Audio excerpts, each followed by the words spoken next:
Hello दोस्तों, I am D Kumar and welcome to your YouTube channel Dheeraj concepts.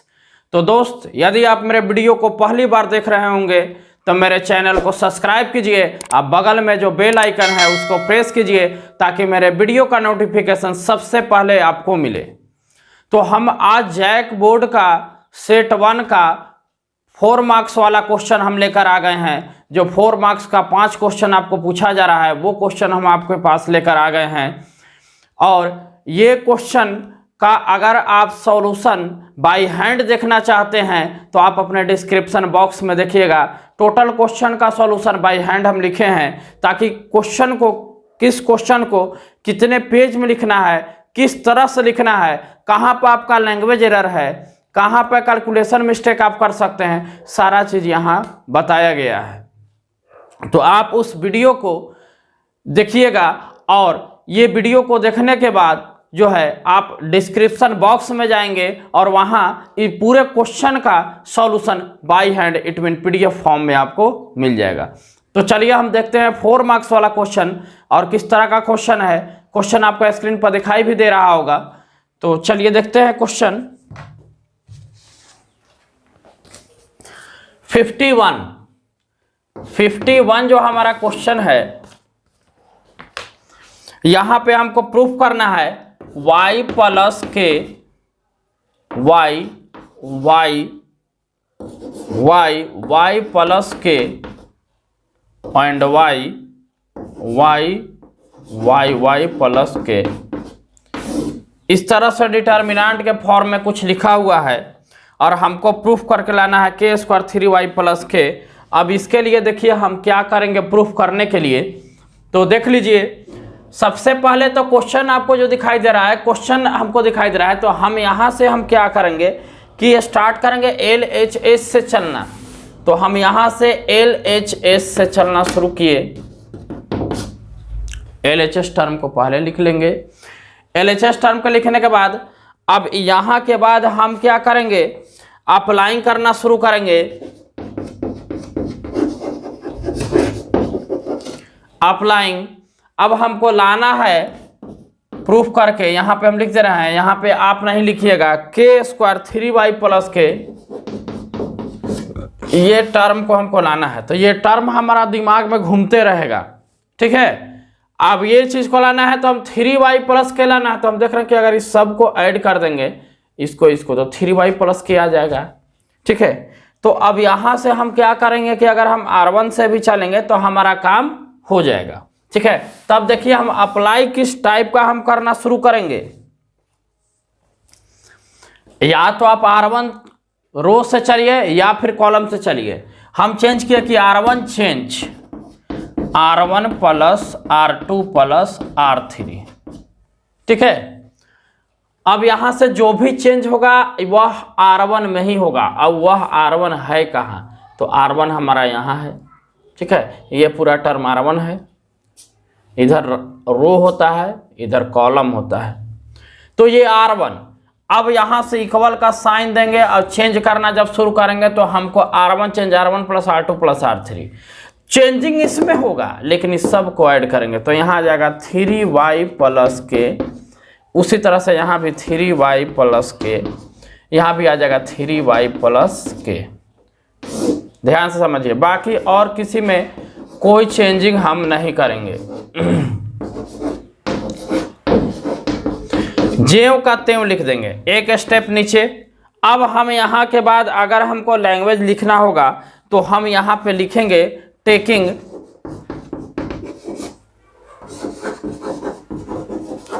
Common 3y plus के from R1। अब यहाँ से हम जब कॉमन करेंगे तो देख लीजिए हमको क्या मिलने वाला है। तो इक्वल का साइन देंगे, कॉमन करेंगे तो पहले 3y प्लस के, क्योंकि हम डिटर्मिनेंट पढ़े हैं तो किसी भी रो या कॉलम से हम कॉमन निकाल सकते हैं। तब हम कॉमन करेंगे तो हमारा यहाँ तो 1 1 1 हो जाएगा और यहाँ y प्लस के और यहाँ y प्लस के। अब हम क्या करेंगे, तो अब हम यहाँ पे करेंगे जो कि C1 change C1 minus C3, तब हमारा कंडीशन क्या होगा, 3y प्लस के C1 जो भी होगा ये C1 में चेंज होगा, इससे इसको घटाना है तो यहाँ आ जाएगा बाबू 0, EJM करते हूँ, यहाँ आ गया 0, EJM करते हूँ, लिख देंगे यहाँ। इससे इसको अगर हम माइनस करते हैं C1 माइनस C2 तो माइनस के आएगा y प्लस के। अब इसको हम जो नियम जानते हैं उससे सॉल्व कर लेंगे, 3y प्लस के, और यहाँ से देख लीजिए 2 पार्ट 0 हो गया तो प्लस प्लस तो माइनस के इंटू ए, और ये 1 तो इसमें y माइनस प्लस के, इस तरह से लिख देंगे बाबू। तो हमारा होगा 3y प्लस के माइनस के, सॉल्व करेंगे y माइनस वाई माइनस के, इसे कट गया माइनस के मल्टीप्लाई करेंगे तो आएगा के स्क्वायर 3y प्लस के, ये हमारा आ गया RHS टर्म। तो इस तरह से हम लिख देंगे, यहाँ इस तरह से लिखेंगे तो यहाँ लिखना होगा अप्लाइंग, ठीक है। तो इससे हमको 4 मार्क्स मिल जाएगा, बस इसमें यही करना था, ठीक है। तो आप इसका स्क्रीनशॉट ले लीजिए। देखते हैं इसका और वाला क्वेश्चन, क्योंकि क्वेश्चन में मेन क्वेश्चन भी दे रहा है और में भी दे रहा है, अगर आपको ये नहीं बुझा रहा है तो फिर वो बना दीजिए, ठीक है। तो पहले हम क्या किए कि आपको हम दिखा दिए एक डिटर्मिनेंट का क्वेश्चन, ठीक है, और बार बार बता रहे हैं आप डिस्क्रिप्शन बॉक्स में जाइएगा, वहाँ से बाई हैंड लिखा हुआ टोटल क्वेश्चन का सोल्यूशन है, ठीक है। ये आप वीडियो देख रहे हैं, वहाँ से आप डाउनलोड करके आप उस कॉपी में भी उसको लिख सकते हैं, मतलब कैसे लिखना है क्वेश्चन को बाई हैंड मेरे हाथ के द्वारा लिखा गया है, ठीक है। आप इसको स्क्रीनशॉट लीजिए। देखते हैं नेक्स्ट क्वेश्चन। चलिए चलते हैं नेक्स्ट क्वेश्चन की ओर। क्वेश्चन दिखाई दे रहा होगा आपको, ठीक है, और ये कंटिन्यूटी का क्वेश्चन है, और यहाँ कह रहा है कि अगर ये फंक्शन दिया हुआ है तो आप बताइए कि यह x पर x = 1 पर यह फंक्शन कंटिन्यूअस है कि नहीं। तो सबसे पहले हम क्या करते हैं, LHL लेते हैं, limit x tends to 1 negative, और वो x से छोटा, तो देखिए x से बराबर या x से छोटा के लिए x⁻10⁻1 हमारा फंक्शन अप्लाइड है, और लिमिट का भी वीडियो हम डाल रहे हैं तो आप वहाँ से भी सीख सकते हैं कि यहाँ क्या होगा, डायरेक्ट वैल्यू पुट करेंगे, ठीक है। तो यहाँ से वैल्यू पुट करने के बाद हम देख रहे हैं क्या कि अगर यहाँ 1 रखेंगे तो ये आ गया 0। अब हम चलेंगे RHL, जब RHL में चलेंगे तो limit x tends to 1 positive, और फंक्शन को लिखेंगे x से बड़ा कर लिया ओनली x², तो डायरेक्ट वैल्यू पुट होगा तो आ गया 1, ठीक है। हम यहाँ देख रहे हैं कि LHL is not equal to RHL, जब इस तरह का कंडीशन होता है तो f(x) is not continuous at x = 1, यह x = 1 पे कंटिन्यूअस नहीं होगा, क्योंकि कंटिन्यूअस होने के लिए कंडीशन हमारा क्या होता है कि अगर कोई function f(x) is equal to कोई भी फंक्शन डिफाइंड है, या फिर y = अगर f(x) कोई फंक्शन है और हमको कंटिन्यूटी चेक करना है, तो इसका left hand limit is equal to right hand limit is equal to f(h), इस पे हमको निकालना है। अगर ये तीनों इक्वल है तो वो फंक्शन एट पॉइंट A पे कंटिन्यूअस होगा, ठीक है। तो ये कंडीशन हमारा होना चाहिए। चलिए ठीक है, हो गया। अब इसको नेक्स्ट स्क्रीनशॉट लीजिए। देखते हैं नेक्स्ट क्वेश्चन। चलिए देखते हैं आगे हमारा 52 नंबर क्वेश्चन आ गया। 52 नंबर क्वेश्चन में हमारा क्या करा कि एक फंक्शन दिया हुआ है, इंटरवल बताइए कि स्ट्रिक्टली इंक्रीजिंग है और डिक्रीजिंग पर इंटरवल क्या होगा। हमको पता है कि कब स्ट्रिक्टली इंक्रीजिंग होता है, कब स्ट्रिक्टली डिक्रीजिंग होता है, f(x) इज ग्रेटर देन 0, ठीक है। तो वो इंक्रीजिंग हो जाएगा लेस देन 0 पर, डिक्रीजिंग हो जाएगा। तो ये नॉलेज होना चाहिए। खैर हम नंबर लाइन से इसको निकाल लेंगे। तो सबसे पहले increasing, decreasing, strictly increasing, strictly decreasing निकालने के लिए फंक्शन को डिफ्रेंशिएट करते हैं। तो हम सबसे पहले फंक्शन को डिफ्रेंशिएट करेंगे। डिफ्रेंशिएट करने के बाद देखते हैं कि हमारा कंडीशन क्या मिलता है। तो f(x) इज इक्वल टू, तो f(x) निकालते हैं तो 6x² minus 42x plus 36। Differentiation का नॉलेज आपको होगा। यहाँ से क्या करते हैं, f(x) इज इक्वल टू, ध्यान दीजिए हम 6 कॉमन करते हैं तो x² माइनस 7x प्लस 6, ठीक है। इसको फैक्टर करेंगे तो हमारा क्या मिल जाएगा, x² minus 6x minus x plus 6। अब यहाँ से 6 इंटू यहाँ से करेंगे तो x कॉमन तो x माइनस 6, यहाँ से -1 कॉमन तो x माइनस 6। ध्यान दीजिए ठीक है, x माइनस 6 और x माइनस 1 एंड 6, यही f डैश x का वैल्यू आया। तो नंबर लाइन पर इसका इंटरवल हम लोग निकालेंगे किस तरह से, ध्यान दीजिए। कहीं यहाँ 0 होगा तो यहाँ 1 होगा, और यहाँ एक जगह कहीं 6 होगा। अब यहाँ माइनस इन्फिनिटिव, यहाँ प्लस इन्फिनिटिव। तो हम अब देखना है कि इसके बीच में हम कहाँ पे वैल्यू पुट करेंगे। यहाँ f डैश x में वैल्यू पुट करते हैं, क्योंकि f dash x is greater than 0, तो ये हो जाएगा स्ट्रिक्टली इंक्रीजिंग, और f dash x less than 0 ये हो जाएगा स्ट्रिक्टली डिक्रीजिंग। तो ध्यान दीजिए, देखिए नेगेटिव पॉजिटिव कहाँ आ रहा है।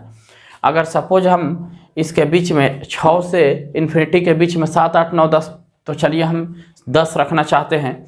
तो अगर यहाँ पे 10 रखेंगे तो 10 में से भी घट जाएगा, भी मतलब फुल यहाँ पे क्या आ जाएगा, पॉजिटिव आ जाएगा। ठीक है, अगर हम 1 से 5, 6 के बीच में 4 ले लेते हैं, तो अगर 4 यहाँ लेंगे तो 4 माइनस 6 है, तो टर्म नेगेटिव बन गया। यहाँ अगर 4 माइनस 1 तो 3 आ गया, तो मल्टीप्लाई करने के बाद ये टर्म क्या हो जाएगा, यहाँ पे नेगेटिव आ गया।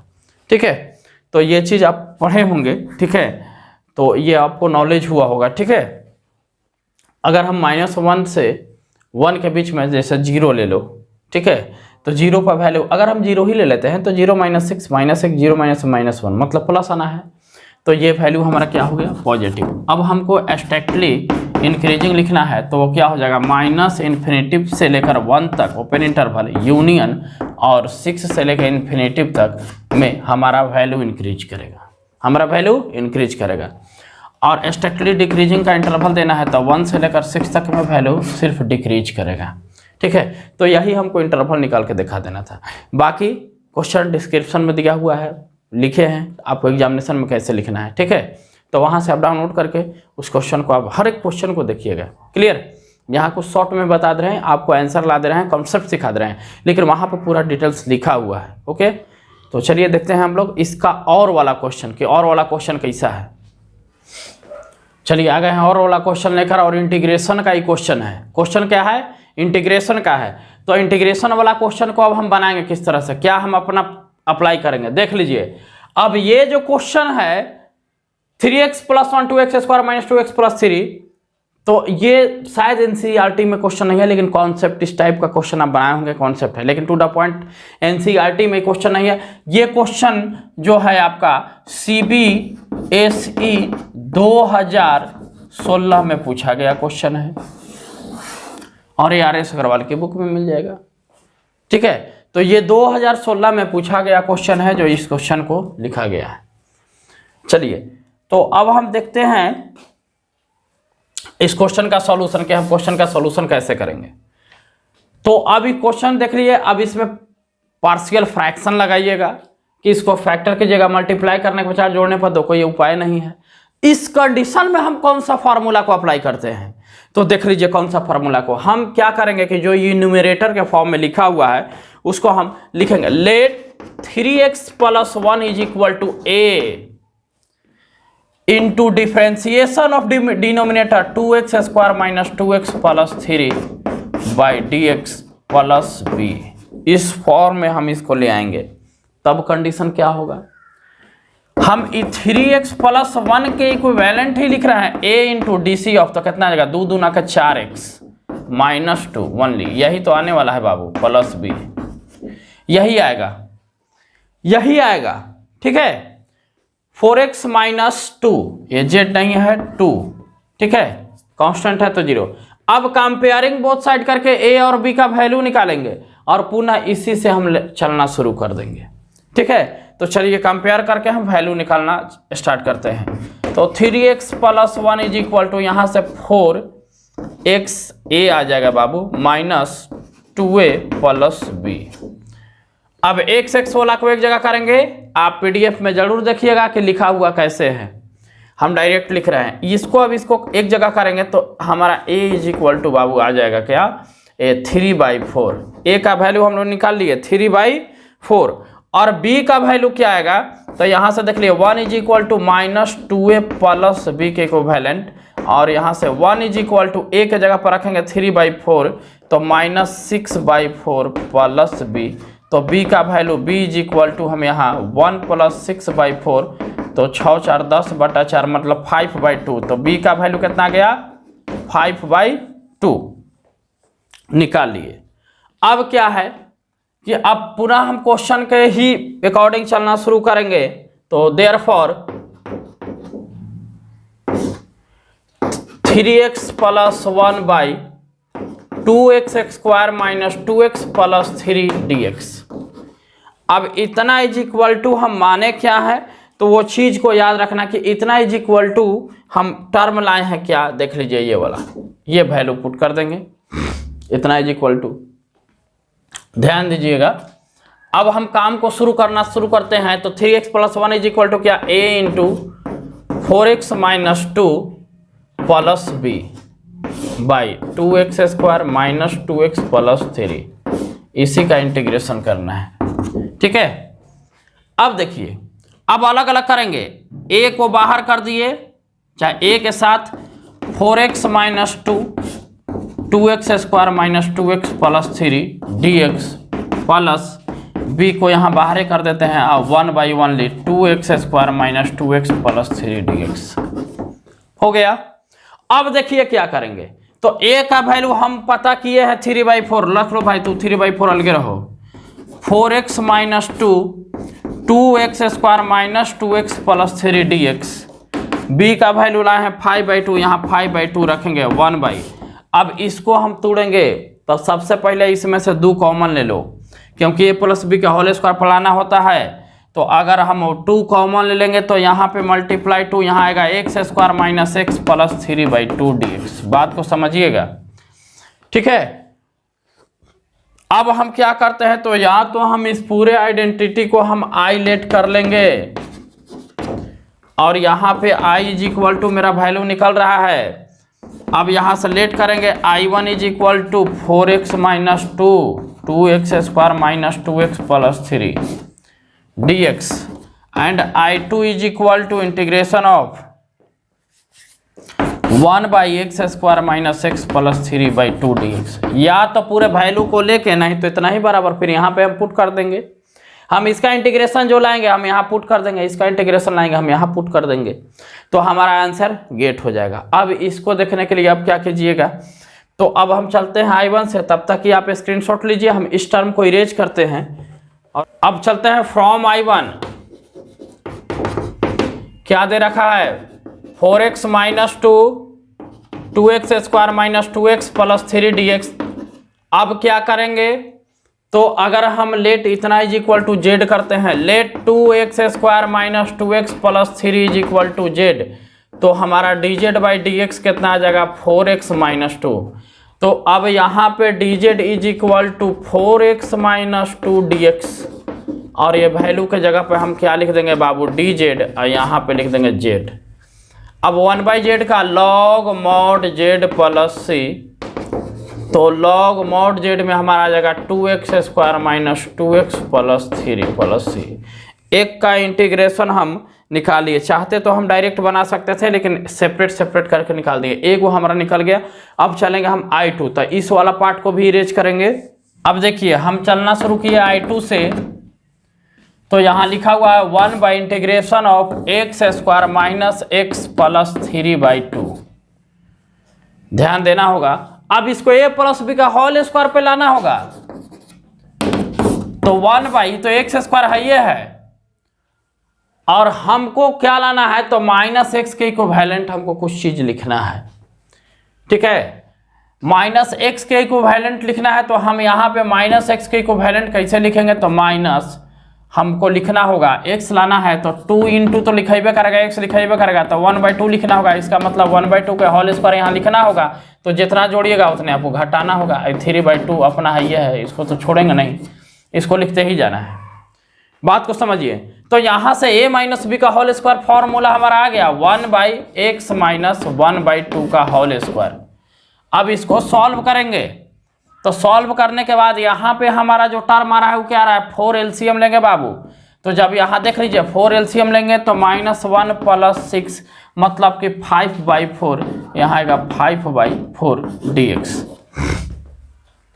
अब यहाँ पे 5/4 हो गया, तब कंडीशन क्या अप्लाई करेंगे, अब ये वाला टर्म को इरेज करते हैं, और ये 3/4 और 5/4 याद रखना होगा, ठीक है, क्योंकि यहाँ पे जो हमारा पूरा फाइनल जो टर्म आ रहा है वैल्यू को अगर पूरा पुट करेंगे तो यहाँ 3/4 आ जाएगा, और यहाँ पे जो पूरे टर्म पुट करेंगे यहाँ पे इंटीग्रेशन जब हम निकालेंगे तो ये वाला टर्म को याद रखना है 5/4, 5/4, 5/4, 5/4, चाहे लास्ट में भी पुट कर सकते हैं। क्वेश्चन थोड़ा लंबा था, ठीक है। चलिए अब यहाँ से हम क्या करेंगे, 5/4, अब यहाँ देख लीजिए 1/x - 1/2 का होल स्क्वायर प्लस इसको भी हम लिखेंगे √5/2 का होल स्क्वायर। बात एक ही है। अब फार्मूला आ गया 1/a² + x² का फार्मूला था 1/a tan inverse x/a + c, याद है। अब यही काम यहाँ होगा, तो 5/4 है, अब आएगा 1/a मतलब फिर 2/√5 उलट जाएगा, tan इनवर्स x/a, तो x/a करेंगे तो x - 1/x/√5, तो यहाँ जाएगा 2/√5 + c।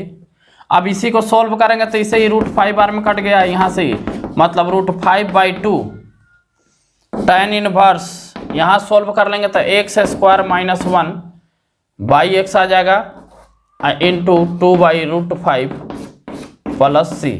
कुछ इस टाइप का हमारा वैल्यू आ जाएगा।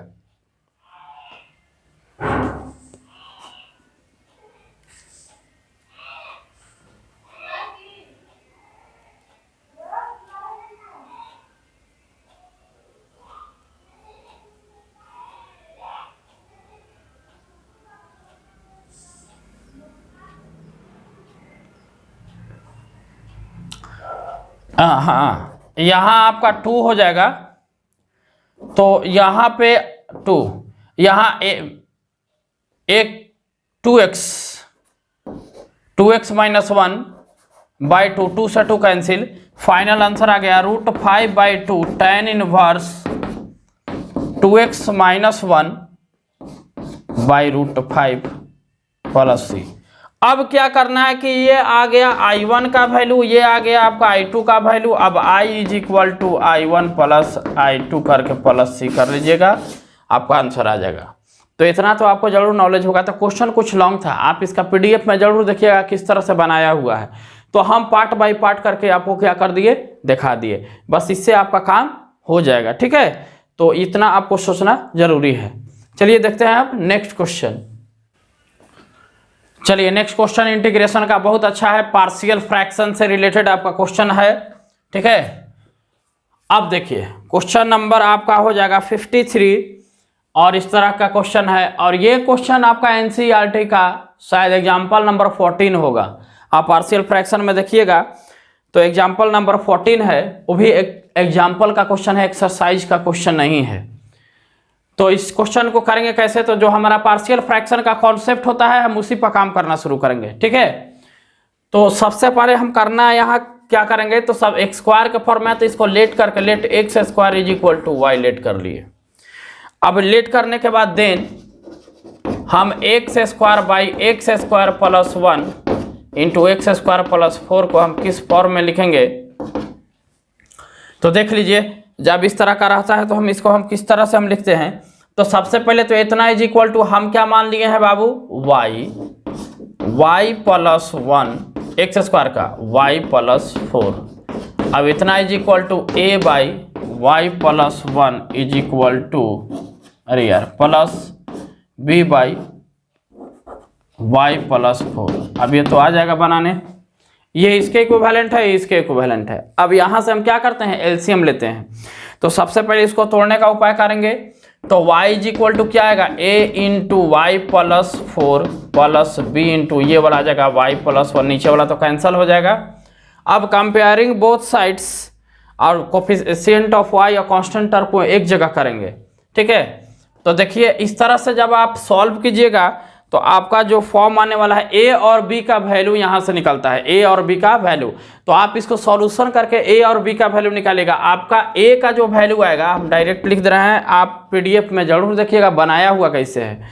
a का जो वैल्यू आएगा -1/3 और b का जो वैल्यू आएगा वो आ जाएगा 4/3, क्योंकि आपको सॉल्व करने आएगा इसमें सब में मल्टीप्लाई करके y को एक जगह करेंगे। देखिए जैसे यहाँ से ya 4a, yb b, अब हम y को एक जगह करके y के साथ करेंगे तो यहाँ से हमारा ya और yb हमारा आ गया, और यहाँ से हमारा 4a 4b कांस्टेंट टर्म 0 है, तो किसी तरह से हम क्या करेंगे, इसमें से a और b किसी को निकालेंगे। जब आप सॉल्यूशन कीजिएगा तो खुद ही आपको अनुभव हो जाएगा कि हमको, क्योंकि यहाँ पर a प्लस बी का इक्वेशन आ जाएगा a plus b is equal to 1, ठीक है, और equation 4a plus b is equal to 0, 4a plus b is equal to 0 आप सॉल्व कर लीजिएगा इसी से, ठीक है। चलिए तो अब हम देखते हैं आगे। अब यहाँ के बाद क्या करना होता है कि हम पुनः क्वेश्चन पे ही चलेंगे, ठीक है। 10 और हम क्वेश्चन हमारा क्या था, x square by x square plus 1 into x square plus 4 इतना इज इक्वल टू, ये माने थे अब इतना इज इक्वल टू ये, तो वैल्यू पुट कीजिए -1/3 अब इंटू क्या लिखेंगे 1/y plus 1 plus 4/3 into 1/y plus 4। ध्यान दीजिए ये टर्म को हम यूज कर लिए, ये टर्म को हम लिख दिए। अब ये लिखने के बाद अब हमारा y के जगह पर हम जो माने थे वो हम अप्लाई करेंगे, तो y बराबर एक्स स्क्वायर, तो यहाँ अप्लाई कीजिए आप -1/3 1 plus x square plus 4/3 into 1/y के जगह पर एक्स स्क्वायर प्लस 4। क्लियर। अब हमको इसी का इंटीग्रेशन निकालना है, बहुत शॉर्ट में बना दे रहे हैं हम, ठीक है। हमको ये वाला जो टर्म है इसी का इंटीग्रेशन निकालना है, मतलब कि integration of x square by x square plus 1 और एक्स स्क्वायर प्लस 4 dx, तो इतना इज इक्वल टू हम लिख देंगे -1/3 integration of 1/1 plus x square plus 4/3 integration of 1/x square plus 4 dx, ठीक है। अब यहाँ से हम आगे बढ़ेंगे तो यहाँ के बाद देखिए हमारा कंडीशन क्या हो जाएगा, तो देख लीजिए -1/3 1/1 प्लस एक्स स्क्वायर को tan इनवर्स x प्लस 4/3 को बाहर, और यहाँ से हम इंटीग्रेशन करेंगे तो देखो एक्स स्क्वायर a स्क्वायर तो 1/a, तो 1/2 पहले आएगा 1/2 tan इनवर्स x/a, मतलब कि x/2 प्लस c, यहाँ से यहाँ 2 बार में कट गया, तो 1/3 tan inverse x plus 2/3 tan inverse x/2 plus c। ये आपका जो हो गया फाइनल आंसर हो गया, ठीक है, यही आपका फाइनल। तो ये काफ़ी हम शॉर्ट में बना दिए बाबू, इस तरह से एग्जाम में नहीं लिखिएगा, ठीक है। ये पूरा टर्म को सॉल्व करना पड़ेगा, वो स्पेस के कमी कारण बार बार इरेज करना पड़ता, इसलिए हम शॉर्ट में। आप इसका जरूर जाइएगा डिस्क्रिप्शन बॉक्स में, और यहाँ से PDF फॉर्मेट में होगा जिसको आपको GD गूगल ड्राइव में डाउनलोड होगा फाइल, आप उसको जरूर देखिएगा, ठीक है। चलिए आ गए हम एक डेफिनेट इंटीग्रेशन का क्वेश्चन को लेकर, और ये क्वेश्चन काफी अच्छा है। अब इतना दिया हुआ है, इतना इज इक्वल टू आपको कह रहा है कि π/4 प्रूफ करके दिखाइए, मतलब कि इसका इंटीग्रेशन करेंगे और जब लिमिट का वैल्यू पुट करेंगे तो आंसर आना चाहिए π/4। कहो कि इसमें तो कोई फंक्शन दिया ही हुआ नहीं है, जब फंक्शन नहीं दिया हुआ है तो हमारा काम होगा कैसे। चलिए होगा, आप याद कीजिए कि एक पढ़े थे कि अगर 0 से a तक लिमिट ऑफ f(x) dx हो तो सर हम इसको 0 से f(a-x) करके बनाते थे। यहां भी कुछ वही करेंगे, हमारा ये i दिया हुआ है, ठीक है, इसी के इक्विवेलेंट और लिख रहे हैं अकॉर्डिंग टू दिस प्रॉपर्टी, तो हमारा फिर i इज इक्वल टू क्या आ जाएगा, मान लो कि इक्वेशन फर्स्ट हो गया, तो यहाँ 0 से लेकर π/2 और फंक्शन को चेंज करेंगे क्या a-x, ठीक है, फंक्शन को इसी तरह से हम चेंज करेंगे तो a माने क्या हो गया π/2, 0 से, तो यहाँ हम क्या लिखेंगे बाबू π/2, ठीक है। जहाँ पे x है वहाँ f(π/2), जहाँ पे x है वो किस तरह से चेंज होगा a-x में, तो यहाँ भी π/2 -x प्लस f(π/2) पहले लिखिए, a हो गया, x पूरा ही टर्म है, तो फिर यहाँ लिखेंगे -π/2 प्लस x dx। अब इसको सॉल्व कीजिए तो 0 से π/2 f(π/2 -x बाई, अब ये हो जाएगा f(π/2 -x ये तो कट गया, तो यहाँ आ गया plus F of x, equation number second. अब हम फर्स्ट प्लस सेकंड कर देंगे तो आई 2i, और देख लीजिए जब ऐड करेंगे तो इंटीग्रेशन ऑफ 0 से पाई बाई 2 ऐड कीजिए, F of x plus F of pi by 2 minus x, plus इधर वाला term F of pi by 2 minus x, by नीचे वाला term F of pi by 2 minus x plus F of x D x.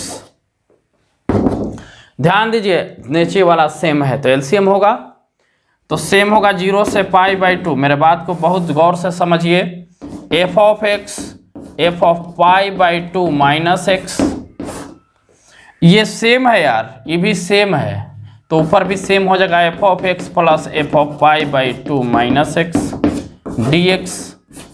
ये पूरे cut गया। अब हमको 0 से पाई बाई 2 और आ गया डी एक्स, और डी एक्स का इंटीग्रेशन बाबू होता है एक्स, और यहाँ 0 से पाई बाई 2 लिखेंगे तो अपर लिमिट, ठीक है, upper limit minus lower limit, हम कंडीशन अप्लाई करते हैं, upper limit minus lower limit. तो हम यहाँ पर क्या करेंगे, अपर लिमिट लोअर लिमिट को अप्लाई करेंगे। यहाँ पे हमारा 2i आगे के इक्विवेलेंट आ रहा है, तो यहाँ 2i के इक्विवेलेंट। अब यहाँ पर देखो pi by 2 minus 0, it mean 2i is equal to आ गया पाई बाई 2, तो then i is equal to क्या आ जाएगा, पाई बाई 4। और i बराबर क्या माने हैं, तो i बराबर ये पूरे क्लाइंट है, पूरा कंपोनेंट, ठीक है। इसी का वैल्यू हमको निकालना था कि हमको पाई बाई 4 आना चाहिए, तो हम i माने और i का वैल्यू हम किसके इक्विवेलेंट ला के दिखा दिए, पाई बाई 4 के। तो यहाँ पे हो गया प्रूव्ड, या तो फिर आप प्रूव्ड ही लिखिए, ठीक है, क्योंकि हम लेट करके चले थे यहाँ से, LHS टर्म को तो लेकर चले नहीं थे, तो प्रूव्ड हम जो लेट किए हम लास्ट में उसके इक्विवेलेंट पाई बाई 4 दिखा दिए। तो इस तरह से आपको क्वेश्चन का सॉल्यूशन देना होगा, क्लियर। तो अब देखते हैं हम नेक्स्ट क्वेश्चन। चलिए 54 number question, second last question की ओर हम पहुंच गए। और यहाँ पर देखिए आप फॉर्म याद कीजिए कि vector r is equal to vector a1 plus lambda into vector b1 पढ़ाए हैं हम। वेक्टर का वीडियो जरूर आप देखिएगा, a2 plus lambda into vector b2 इसी फॉर्म पर है। अब यहाँ पे कह क्या रहा है आपको क्वेश्चन में कि हमको यहाँ पे एंगल निकाल कर दिखाइए कि क्या एंगल होगा। तो हम रोल सिर्फ b1 b2 से होता है, पढ़ाए हैं हम cos theta is equal to b1 dot b2 by mod of b1 mod of b2 का मॉड, ठीक है। इस तरह से हम यहाँ पे काम किए हैं। तो हमारा देख लेना है कि हमारा किस टाइप का हमारा सॉल्यूशन कुछ होने वाला है, ठीक है, क्योंकि इसी तरह का हम फार्मूला पढ़े हैं, theta is equal to cos inverse, या तो ये टर्म को आप लिख दीजिए मॉड करके b1 dot b2 dot product होगा और b1 का मॉड डॉट b2 का मॉड, ठीक है। तो हमारा यहाँ से b1 देख लीजिए क्या है, i cap minus j cap plus k cap, और b2 जो हमारा वेक्टर b2 है वो 2i cap plus j cap प्लस 2k कैप है। तो लगाइए cos theta is equal to b1 dot b2 करेंगे तो 2 एकम 2 प्लस माइनस माइनस 1 और प्लस 3। तो ऊपर में हमारा देख लीजिए क्या आने वाला है, नीचे में मॉड करेंगे तो देख लीजिए हमारा क्या आएगा, b1 का मॉड निकालेंगे तो 1 के स्क्वायर प्लस 1 के स्क्वायर प्लस 1 के स्क्वायर इंटू 2 के स्क्वायर प्लस 1 के स्क्वायर प्लस 2 के स्क्वायर। ध्यान दीजिए cos theta is equal to क्या कंडीशन क्या आ रहा है, तो हमारा यहाँ से 3 2 5 में से गया 4, नीचे क्या आएगा, तो यहाँ तो √3 आ जाएगा, मल्टीप्लाई यहाँ कितना आ जाएगा, 2 दूना 4 4 4 8 1 9 इंटू 3 आ जाएगा इंटू 3 आ जाएगा। अब यहाँ से हम देखेंगे कि हमारा कंडीशन किस टाइप का हो रहा है। तो अच्छा ठीक है 2 1, यहाँ भी 2 आ जाएगा, तो यहाँ 2 2 4 में से 3 गया, 3 से 3 कट गया, तो cos theta is equal to 1 by √3, then theta is equal to cos inverse 1 by √3, ठीक है। क्योंकि कॉस में 1 बाई √3 डिग्री में नहीं पढ़े हैं, तो हम यहाँ पे इस तरह से लिख देंगे तो हमारा ये एंगल वेक्टर में निकल गया, ठीक है। थीटा इज इक्वल टू क्या आएगा, cos inverse 1 by 3, clear. Screenshot लीजिए। चलिए देखते हैं लास्ट क्वेश्चन। और लास्ट क्वेश्चन हमारा किस टाइप का है, तो यहाँ देखिए लिखा हुआ है a man is known to speak truth 3 out of 5। 5 बार में वो 3 बार सही बोलता है। जब 5 बार में 3 बार सही बोलता है तो वह एक डाइस को फेंक देता है। तो जब डाइस को फेंक देता है तो ऐसा रिपोर्ट करता है कि उस पर 1 आया। तो क्या प्रोबेबिलिटी है कि 1 आएगा? क्या प्रोबेबिलिटी है? Find the probability that actually 1 आएगा। तो सबसे पहले इवेंट बनेगा कि जब वह एक डाइस को फेंकेगा, ठीक है, in a throw a dice, in अ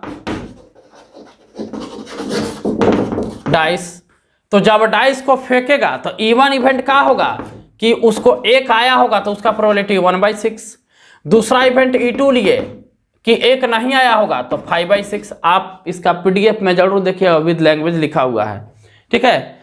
अब यहां पर देखो, अब ई इवेंट का होगा तो ई इवेंट एक्चुअली गेट 1। एक्चुअली इसको आना क्या चाहिए? 1 ही आना चाहिए। इवेंट जो वो रिपोर्ट किया है कि हमको 1 आना चाहिए, वो है नहीं 1, ठीक है।